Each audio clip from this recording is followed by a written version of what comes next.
In his Commandant's Planning Guidance issued last year, General Berger initiated what is being called the most radical redesign of the Marine Corps in more than a half century. One of the questions posed in his guidance is how can the Marine Corps best support the U.S. naval fleet? The next 25 years are sure to present diverse and difficult challenges to the Marine Corps and its desire to increase its support of the Navy. We can no longer take for granted the fact that our naval forces will dominate control of the sea domain. For the U.S. to remain in its legacy as the world's leading naval power, we must continue improving our concepts and doctrines to meet the increasing challenges in the sea domain.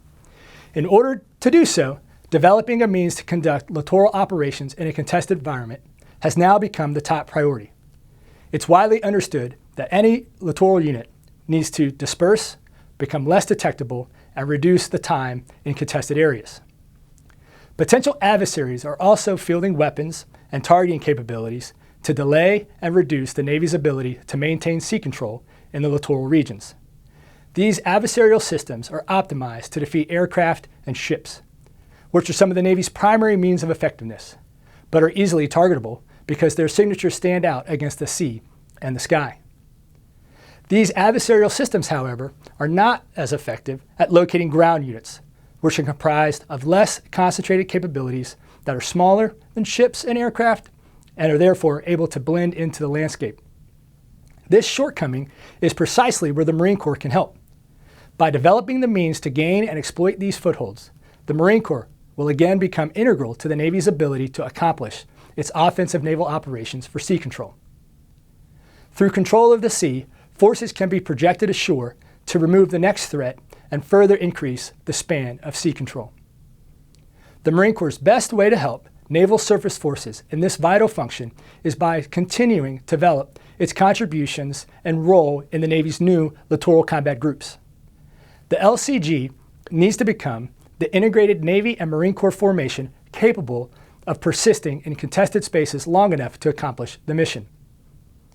This task group can be comprised of amphibious ready groups, Marine expeditionary units, multiple surface combatants, and naval expeditionary force capabilities.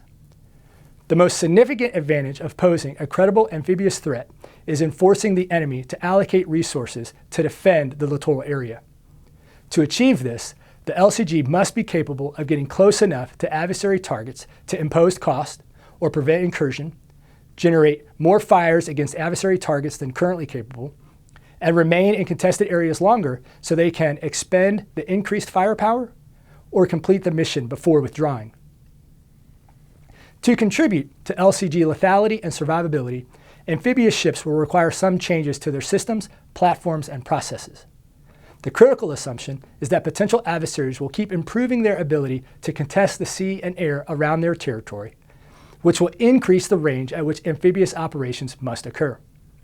This gap is where the Marine Corps is most readily capable of providing immediate support to the Navy, even with today's capability and capacity resource constraints.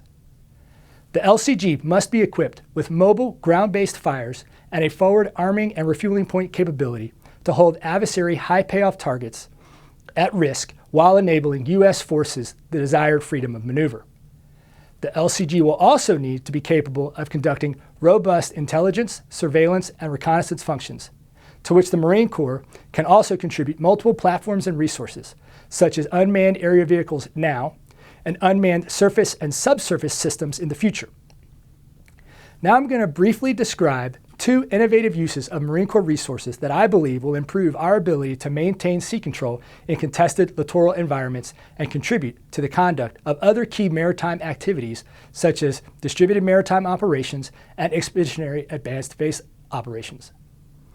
My recommendations are, first, optimize the Marine Corps ground-based long-range precision fires for use against adversary shipping, and second, reconfigure amphibious assault ship loadouts with more aviation-enabling assets to increase both the amount of fires they can provide and their range. I believe there are two ways the Marine Corps should pursue increasing its long-range fire capability. First, the Marine Corps should continue to develop the means to employ the ground-based version of the Naval Strike Missile. The Naval Strike Missile, which is already in use today on board the Independence-class littoral combat ship, can also be used by the Marine Corps to help gain and maintain sea control.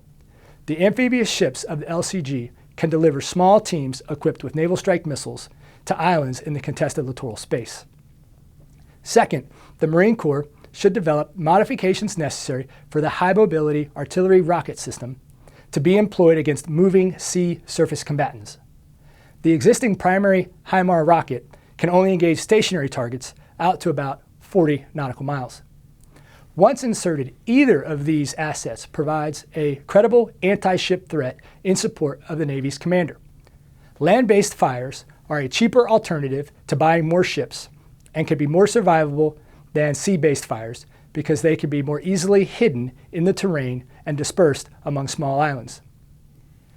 Work is also being conducted on the use of Osprey, King Stallions, and Lightning II aircraft to protect these landing force elements into widely dispersed bases to confuse, complicate, and refocus adversary planning. The LCG, comprised of at least one amphibious ship, can be augmented with Marine Wing Support Squadron detachments to help generate and maintain the additional sorties required to project aviation fires in support of dispersed landing force elements. To study and evaluate the effectiveness of various LCG compositions and their effects on sea control, the War Games Simulation Program, Command, Modern Naval and Air Operations, was used to model the operation of possible combinations of surface, air, and unmanned assets, and their associated tactics and countermeasures.